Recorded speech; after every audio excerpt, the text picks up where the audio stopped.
Tasya Kamila. Kalau ngomongin soal sampah, kayaknya tuh setiap orang suka menganggap remeh soal sampah ya.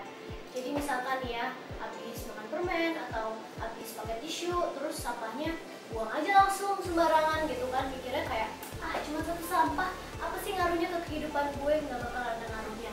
Padahal, kalau pemikiran untuk buang sampah sembarangan itu dipikirkan oleh 1 juta orang, maka udah ada 1 juta sampah yang terbuang secara sembarangan. Dan pastinya kalau udah banyak sampah yang dibuang sembarangan, tidak dikelola dengan baik, maka akan berdampak buruk pada kita semua. Contohnya banjir, terus jangan lupa kita mengalami climate change dan global warming juga unsurnya adalah salah satu pengelolaan sampah yang tidak baik. Makanya teman-teman semuanya, yuk sama-sama kita buang sampah pada tempatnya, dan kalau bisa lakukan 3R, reduce, reuse, dan recycle sampah.